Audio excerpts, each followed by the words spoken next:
आज हम लोग सर्वेश्वरवाद पढ़ने जा रहे हैं, जो कि ईश्वरवादी विचार के अंतर्गत आता है। पिछले 2 क्लास में हम लोगों ने अनेकेश्वरवाद और फिर डिज़्म का कॉन्सेप्ट, जिसे हम केवल निमित्तेश्वरवाद या तटस्थ ईश्वरवाद के नाम से जानते हैं, उसका अध्ययन हम लोगों ने किया था। सर्वेश्वरवाद, जिसे हम पैंथिज्म भी कहते हैं, यह सिद्धांत बिल्कुल एकवादी जो कॉन्सेप्ट था, जो एकेश्वरवादियों का जो कॉन्सेप्ट था, जो ये मानते थे कि ईश्वर संख्यात्मक दृष्टि से एक ही है, उसके अंतर्गत यह टॉपिक आता है। और सर्वेश्वरवाद, तटस्थ ईश्वरवाद जो आपने पहले पढ़ा था, उसका ठीक विरोधी सिद्धांत है, या आप यूँ कह सकते हैं कि उसकी प्रतिक्रिया के रूप में इस दर्शन का आविर्भाव होता है, या उसका विकसित रूप है। उसके बिल्कुल विपरीत भले ही हो, लेकिन उसकी आलोचनाओं और उससे जो कमियां थी उसको दूर करने के लिए आप कह सकते हैं कि उसमें जो कमी थी उसको इन्होंने दूर किया है सर्वेश्वरवाद ने अपने सिद्धांत में। तो एक तो बिल्कुल विपरीत सिद्धांत है यह तटस्थ ईश्वरवाद का, डिज़्म का, केवल निमित्तेश्वरवाद का। आपने देखा था केवल निमित्तेश्वरवाद में कि वहाँ पे ईश्वर को विश्व का केवल निमित्त कारण माना जा रहा था, लेकिन आप यहाँ देखेंगे तो यहाँ पे ईश्वर उपादान कारण के रूप में, केवल उपादान कारण के रूप में, यानी कि उसके ठीक विपरीत डिज़्म जहाँ पे ईश्वर को निमित्त कारण मानता था और ये कहता था कि शून्य से सृष्टि हुई है जगत की, वहाँ पे आप देखेंगे सर्वेश्वरवाद में वहाँ पे ऐसा नहीं कहा जाता। यहाँ ये कहा जाता है कि ईश्वर केवल उपादान कारण है। आप आगे देखेंगे कि निमित्त कारण क्यों नहीं माना जाता, केवल उपादान कारण क्यों कहा जाता है। फिर आप देखेंगे कि वहाँ पे यह कहा जाता था तटस्थ ईश्वरवाद में कि एक निश्चित समय में इस विश्व की सृष्टि हुई है, लेकिन यहाँ पे सर्वेश्वरवाद में यह नहीं माना जाता। बोला जाता है कि नहीं, ईश्वर का अनिवार्य स्वभाव है यह सृष्टि। यह सृष्टि अनिवार्यतः, स्वभावतः ईश्वर से निकला है। और यहाँ तक कहा जाता है कि ईश्वर ही विश्व है और विश्व ही ईश्वर है। All is God, God is all. यह बहुत ही महत्वपूर्ण सिद्धांत है सर्वेश्वरवाद, जो ईश्वर को ही विश्व मानता है और विश्व को ही ईश्वर मानता है। यानी दोनों में कोई अंतर ही नहीं करता कि आपके सामने यह समस्या आए कि क्या वो एक निश्चित समय में सृष्टि करता है जगत का, यानी ईश्वर, वहाँ पे आप देख रहे थे कि ईश्वर बिल्कुल बिना सृष्टि किए भी अलग रहता है, अकेले एक निश्चित समय में वो सृष्टि करता है। लेकिन यहाँ पे ईश्वर और विश्व अलग है ही नहीं। All is God, God is all. Pantheism का यह मूल मंत्र है।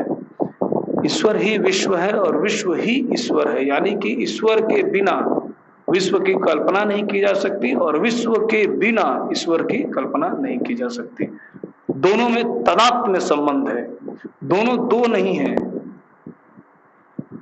जैसे कि आप तटस्थ ईश्वरवाद में देखते थे कि दोनों को अलग अलग मान के हम कहा जाता था कि ईश्वर बिना सृष्टि के भी रह सकता है और एक निश्चित समय में जब उसकी इच्छा करे तो वो सृष्टि करता है। लेकिन यहाँ पे यह बात बिल्कुल नहीं है।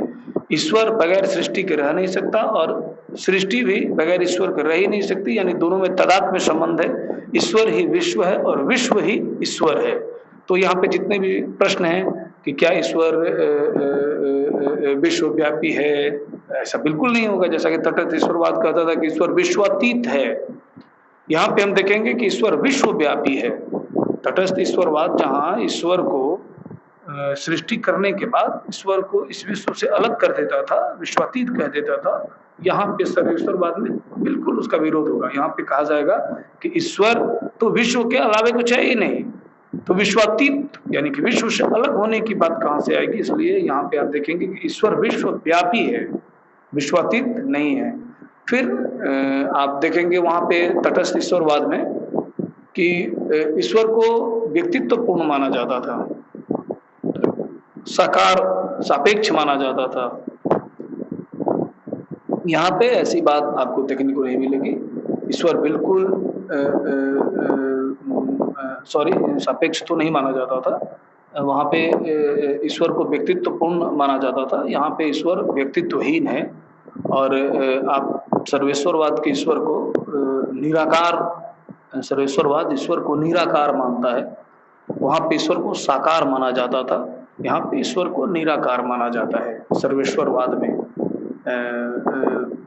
व्यक्तित्व पूर्ण मानने का सेंस तटस्थ ईश्वरवाद का यह था कि हम ईश्वर की आराधना करते हैं और ईश्वर तो विश्वातीत है, लेकिन हम ईश्वर को व्यक्तित्वपूर्ण मान के उसकी आराधना करते हैं। यहाँ पे ईश्वर को बिल्कुल व्यक्तित्वहीन माना गया है, क्योंकि ईश्वर ही विश्व है और विश्व ही ईश्वर है। दोनों में कोई भेद तो है नहीं कि हम उसको व्यक्तित्वपूर्ण माने। इस सेंस में यहाँ पे व्यक्तित्वहीन कहा गया है ईश्वर को सर्वेश्वरवाद में। फिर हम लोग देखेंगे कि जो पूर्णतः एक तत्ववादी यानी कि एकेश्वरवादी, अगर उस सेंस में हम कहें तो सर्वेश्वरवाद का सिद्धांत पूर्णतः एकेश्वरवादी का सिद्धांत माना जाएगा, क्योंकि यहाँ पे कुछ दो है ही नहीं। ईश्वर की संख्या एक तो है, साथ में ईश्वर ही है, ईश्वर से अलग कुछ है ही नहीं। तो पूर्णतः एक तत्ववादी, एकवादी आप, एकेश्वरवादी आप इस सिद्धांत को मानेंगे इस सेंस में कि यहाँ पे ईश्वर के अतिरिक्त किसी चीज की कल्पना ही नहीं की गई है। अब ये जो कॉन्सेप्ट है, इससे जो निष्कर्ष निकलता है, जैसे कि आप तटस्थ ईश्वरवाद में यह देखे थे कि तटस्थ ईश्वरवाद में जब यह बात हुई थी कि ईश्वर सृष्टि करके और नियम और शक्ति देकर और विश्व से अलग चला जाता है, तो इथिक्स की जब बात हुई थी तो वहाँ पे हम लोग देखे थे कि ईश्वर फ्रीडम ऑफ विल इस जगत में दे के जाता है, यानी कि जीव स्वतंत्र होता है नैतिक और अनैतिक कर्मों के लिए। यानी कि ईश्वर मतलब जो जीव है वो, उसकी जिम्मेवारी होती है कि वो मतलब नैतिक कर्म करे या अनैतिक करे। फ्रीडम ऑफ विल है, उसे चुनना पड़ता है जो वो चुने, यानी कि वो पूरी तरह से जिम्मेवार होता है मनुष्य नैतिकता के लिए, क्योंकि उसको फ्रीडम ऑफ विल यानी कि एक शक्ति या एक नियम ईश्वर दे के गए हैं चुनने की, और आपने क्या चुना ये आप पे डिपेंड करेगा और उसके लिए आप जिम्मेवार हों। लेकिन यहाँ पे सर्वेश्वरवाद में आपको ऐसा नहीं देखने को मिलेगा, यह पूर्णतः नियतत्ववादी है, डिटर्मिनिज्म का कॉन्सेप्ट है यहाँ पे, जो उस फ्रीडम ऑफ विल के बिल्कुल विपरीत सिद्धांत जिसे हम कहते हैं कि यहाँ पे सब चीजें तय हैं, नियत है। फ्रीडम ऑफ विल की बात तो वैसे भी यहाँ नहीं होगी, क्योंकि ईश्वर तो जगत से बाहर है ही नहीं, विश्वातीत है ही नहीं, फिर वो फ्रीडम ऑफ विल देकर क्यों जाएगा? ईश्वर ही विश्व है सर्वेश्वरवाद में, और विश्व ही ईश्वर है, तो वो बात यहाँ पे फ्रीडम ऑफ विल की बिल्कुल नहीं होगी। ठीक उसका विपरीत सिद्धांत जिसे हम पूर्णतः नियतत्ववादी कहते हैं, वो यहाँ पे देखने को मिलता है। इस प्रकार हम देखेंगे ये जो चर्चाएं हुई, एक हमने शुरू में कहा था कि उपादान कारण है ईश्वर इस जगत का, उसका क्या अर्थ है, तो वहाँ पे अब आप अर्थ को समझ पा रहे होंगे कि ईश्वर को निमित्त कारण अगर आप मानते हैं तो आप यह मानेंगे कि ईश्वर शून्य से सृष्टि किया था डिज्म में, यानी तटस्थ ईश्वरवाद में, तो वहां पे निमित्त कारण यानी कि घड़े के लिए कुम्हार का जो भूमिका होता है वो माना गया था। लेकिन यहाँ पे ईश्वर ही विश्व है और विश्व ही ईश्वर है, तो विश्व ईश्वर से अलग कुछ होता, जैसे कि कुम्हार से घड़ा अलग होता है, तो वहां पे हम कहते हैं कि हाँ कुम्हार ने घड़ा बनाया है, तो घड़ा का जो निमित्त कारण है बनाने वाला वो कुम्हार है, उस सेंस में इस सृष्टि को बनाने वाला ईश्वर जो है वो कुम्हार की तरह निमित्त कारण है। लेकिन यहाँ पे जब बात हो रही है कि ईश्वर ही विश्व है और विश्व ही ईश्वर है, तो कुछ अलग तो हुआ नहीं ईश्वर से, कि हम द्वैत तो है ही नहीं घड़े और कुम्हार की तरह कि हम कहें कि हाँ घड़ा अलग है और इसका कारण है ईश्वर, ऐसा नहीं है। निमित्त कारण इस सेंस में माना ही नहीं जाएगा ईश्वर को। अपने उपादान से यह यानी कि उपादान ही, ईश्वर का उपादान ही यह विश्व है। इस सेंस में उपादान कारण केवल माना गया है, निमित्त कारण नहीं माना गया है। तो यह बहुत वृहद सेंस लिए हुए है। इस प्रकार जो चर्चाएं हुई उससे कुछ बातें स्पष्ट होती हैं। जैसे ईश्वर अनंत है परंतु निराकार और व्यक्तित्वहीन है, एक बात यह निष्कर्ष निकला। दूसरा कि ईश्वर इस विश्व का सिर्फ उपादान कारण है, निमित्त कारण नहीं है, सिर्फ उपादान कारण है। फिर विश्व की सृष्टि निश्चित समय में नहीं हुई, बल्कि जब से ईश्वर है तब से यह सृष्टि है। और अगर ईश्वर नित्य और शाश्वत है ही, ईश्वर का कॉन्सेप्ट का अर्थ ही होता है कि वो नित्य और शाश्वत हो, तो यह जगत भी नित्य और शाश्वत होगी। तो सृष्टि किसी चीज की होगी, आप किसी निश्चित समय में किसी चीज को उत्पन्न करेंगे तो उसका अंत होगा। जो चीजें उत्पन्न होती हैं उसका अंत होता है, लेकिन जो चीजें उत्पन्न नहीं हुई हैं, जो अनादि है, अनादि काल से ही ईश्वर अनादि है, तो जगत भी अनादि है। जगत उत्पन्न तो हुआ नहीं है कि ईश्वर जगत अनित्य होगा। ईश्वर की तरह ही जगत भी नित्य है, यानी शाश्वत है, नित्य है। यह बहुत ही महत्वपूर्ण बात सर्वेश्वरवाद कहता है कि ईश्वर की तरह ही यह जगत भी नित्य और शाश्वत है। और जगत असल में ईश्वर के अलावे जगत का कोई कॉन्सेप्ट नहीं है, और जगत के अलावे यानी विश्व के अलावे ईश्वर का कोई कॉन्सेप्ट नहीं है। All is God, God is all. सारी चीजें गॉड हैं और गॉड ही सारा चीज है, पैंथिज्म का। तो इस प्रकार हम देखेंगे कि विश्व की सृष्टि निश्चित समय में नहीं होती है। यहाँ पे उसका रीजन भी है कि ईश्वर ही गॉड है और वस्तु है, और वस्तु ही ईश्वर है। इस प्रकार से अनादि नित्यता और शाश्वतता की बात होती है। फिर हम देखेंगे कि ईश्वर पूर्णतः विश्व व्याप्त है। डिज्म की तरह ईश्वर विश्वातीत नहीं है, पूर्णतः विश्व व्याप्त है। ये ऐसी सर्वेश्वरवाद ऐसी कल्पना नहीं करता कि सृष्टि करके और ईश्वर विश्वातीत हो जाता है, विश्व से अलग हो जाता है नियम और शक्ति देके। नहीं, ईश्वर इस विश्व में पूरी तरह से विश्वातीत है, हर कण में मौजूद है और हर कण ही ईश्वर है। डुअलिज्म टाइप का कुछ है ही नहीं। तो यह स्पष्ट हो जाना चाहिए कि जब सर्वेश्वरवाद में आपसे कोई यह पूछे कि क्या सर्वेश्वरवाद में ईश्वर इस विश्व से व्याप्त है, बिल्कुल यह दिमाग में आना चाहिए कि all is God, God is all, यानी कि विश्व ही ईश्वर है और ईश्वर ही विश्व है। फिर इससे अलग होने का सवाल ही पैदा नहीं होता। तो इस सेंस में पूर्णतः विश्व व्याप्त आप तादात्म्य संबंध के कारण मानेंगे ईश्वर और विश्व को। फिर आप देखेंगे कि इसमें शुद्ध एकत्ववाद है और पूर्णतः यह नियतत्ववादी है। ये कुछ चीजें जो क्रक्स के रूप में सामने आती हैं वो ये है कि पूर्णतः नियतत्ववादी का कॉन्सेप्ट हमारे सामने आता है, और पूर्णतः एकत्ववादी भी इस कॉन्सेप्ट को कहा जाता है, क्योंकि पूर्णतः एकत्ववाद इस सेंस में कि ईश्वर की संख्या एक तो है ही, और ईश्वर के अलावे जगत में ड्युअलिज्म का संबंध ही नहीं है, तादात्म्य का संबंध है। तो यह जगत ईश्वर से अलग कुछ नहीं है और यह ईश्वर जगत से अलग ही नहीं है। तो पूरी तरह से एक की बात है, एकत्व की बात है, और फ्रीडम ऑफ विल की बात नहीं है। ईश्वर विश्वातीत है नहीं, वो फ्रीडम ऑफ विल देके और इस जगत से अलग गया नहीं है कि आप अपने कर्म के लिए जिम्मेवार होइए।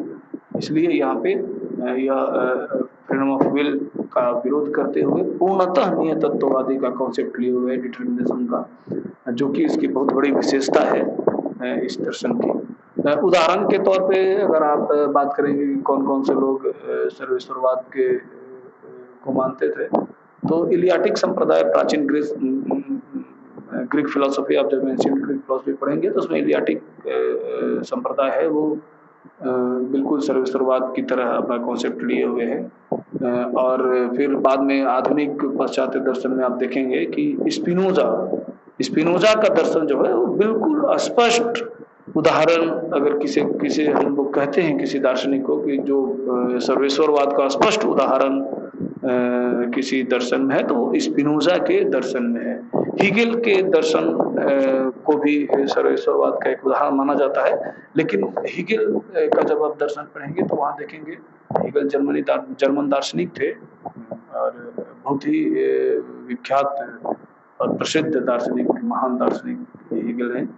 हीगेल के दर्शन में आप जो कालिक संबंध की बात है, वहाँ पे हीगेल का कॉन्सेप्ट बिल्कुल सर्वेश्वरवादियों की तरह है। कालिक संबंध का सेंस ये कि ईश्वर और विश्व में जो तादात्म्य का संबंध बताते हुए कहा गया है कि ईश्वर ही विश्व है और विश्व ही ईश्वर है। इस प्रकार से जो काल की बात है, यानी कि जब से ईश्वर है उस समय से, ये तो कहना बिल्कुल गलत होगा कि जब से ईश्वर है, यानी कि ईश्वर तो समय का जनक है, ईश्वर नहीं, जब से ईश्वर है तब से विश्व है, ऐसा कहने का केवल यह अर्थ होता है कि ईश्वर के साथ ही विश्व भी है। ऐसा नहीं है कि कुछ मिनट या कुछ घंटा या कुछ वर्ष, कुछ कल्प के बाद इस सृष्टि होती है, जगत होता है और ईश्वर पहले है, ऐसा नहीं है। ये जो ईश्वरवाद का जो कालिक संबंध है ईश्वर और जगत के बीच में, इस कॉन्सेप्ट को पूरी तरीके से मानते हैं हेगेल। हेगेल के दर्शन में आप यह चीज देखेंगे। लेकिन अन्य जो कॉन्सेप्ट है, जैसे कि सर्वेश्वरवाद यह कहता है कि विश्व जो है वो छाया मात्र है, अवास्तविक है, ऐसा हेगेल बिल्कुल नहीं मानते। इसलिए स्पष्ट उदाहरण अगर सर्वेश्वरवाद का आप हेगेल के दर्शन में खोजेंगे तो नहीं मिलेगा, लेकिन स्पिनोजा के दर्शन में स्पष्ट उदाहरण मिलता है सर्वेश्वरवाद का। फिर आप भारतीय दर्शन में अगर देखें कि भारतीय दर्शन में सर्वेश्वरवाद का उदाहरण किसी दर्शन में हम देखते हैं तो ऐसा यहाँ पे कोई नहीं है। शंकराचार्य को कुछ लोग कहते हैं कि इनके दर्शन में सर्वेश्वरवाद की झलक मिलती है, लेकिन बिल्कुल गलत है। हाँ, कुछ बातों में शंकराचार्य का दर्शन जो है वो आप देखेंगे कि कुछ चीजों को यह माने रहेगा, जैसे कि जब हम बात करेंगे ब्रह्म की और इस जगत की, तो ब्रह्म की जगत तो रियल में कुछ है नहीं, अवास्तविक है, लेकिन वास्तविक सत्ता केवल ब्रह्म की है। लेकिन यह जो जगत है उसके लिए ब्रह्म और जगत में जब संबंध की बात आती है तो शंकराचार्य के दर्शन में आप देखेंगे कि ब्रह्म इस जगत के अलावे भी है, यानी कि ब्रह्म जगत सीमित है और ब्रह्म असीम है। आप इस जगत में ही जगत को ही ब्रह्म कहें और ब्रह्म को ही जगत कहें, ऐसा बिल्कुल नहीं है। वहां तो अल्टीमेटली इस जगत को समाप्त करना, यानी कि इस जगत के माया को समझना और इससे बिल्कुल अलग होना ही तो वहां मोक्ष है। यानी कि यह जगत के अवास्तविकता से दूर होने की ही शिक्षा देता है अद्वैत वेदांत। कहीं न कहीं वो स्पष्ट रूप से यह मानते हैं कि ब्रह्म इस जगत के अलावे भी कुछ है, यानी कि ब्रह्म को सीमित नहीं किया जा सकता जैसा कि सर्वेश्वरवादी करते हैं। इस सेंस में हम देखते हैं कि जो सर्वेश्वरवाद का मुख्य मत है कि all is God, God is all, ऐसा शंकराचार्य के दर्शन में आपको बिल्कुल नहीं मिलेगा देखने के लिए। तो शंकराचार्य को सर्वेश्वरवाद का उदाहरण कहना बिल्कुल गलत है। हाँ, पैनेथिज्म जो हम आगे पढ़ेंगे, आंतरिक ईश्वरवाद, उसमें आप देखेंगे कि उसका उत्कृष्ट उदाहरण भले ही वो हो सकता है, लेकिन सर्वेश्वरवाद का उदाहरण शंकराचार्य का दर्शन नहीं होगा। ये इस प्रकार भारतीय दर्शन में हम सर्वेश्वरवाद का कोई स्पष्ट उदाहरण हमें देखने को नहीं मिलता है। पाश्चात्य दर्शन में भी इलियाटिक संप्रदाय और स्पष्टतः स्पिनोजा का दर्शन सर्वेश्वरवाद का विशिष्ट उदाहरण होगा। आप जब स्पिनोजा का दर्शन पढ़ेंगे तो ये पैंथिज्म जो है और स्पष्ट होगा कि वहाँ पे कैसे इस ऑल इज गॉड और गॉड इज ऑल वाले कॉन्सेप्ट को समझाया गया है। तो स्पिनोजा ने बहुत बृहद रूप से उस बनावट की भी चर्चा की है कि कैसे ये संभव होता है और फिर जगत के क्या रियलिटी है और आपका लक्ष्य क्या होना चाहिए जगत को देखने का और गॉड को देखने का, तो वहाँ पे कुछ बातें और स्पष्ट होंगी सर्वेश्वरवाद का। लेकिन मुख्य बात है जिसकी अभी चर्चा की थी सर्वेश्वरवाद की, यही बात स्पिनोजा के दर्शन में भी आपको देखने को मिलेगा। तो इस प्रकार सर्वेश्वरवाद के दर्शन की जो मुख्य बातें थी उसकी चर्चा यहाँ पे हुई। अगली क्लास में हम लोग देखेंगे सर्वेश्वरवाद के कॉन्सेप्ट में, जैसा कि डिज्म के कॉन्सेप्ट में, तटस्थ ईश्वरवाद के कॉन्सेप्ट में जो कमियां थी, अगर उन कमियों को दूर करने का प्रयास सर्वेश्वरवाद में किया गया है तो क्या यह स्पष्ट मत है और क्या यह ईश्वरवादी विचार को पूरी तरह से तार्किक रूप से उसका पक्ष रखता है। इस प्रकार हम इसकी समीक्षा अगले क्लास में करेंगे, देखेंगे कि ये कहाँ तक ईश्वरवाद के इस कॉन्सेप्ट को हम ये संतुष्ट करता है।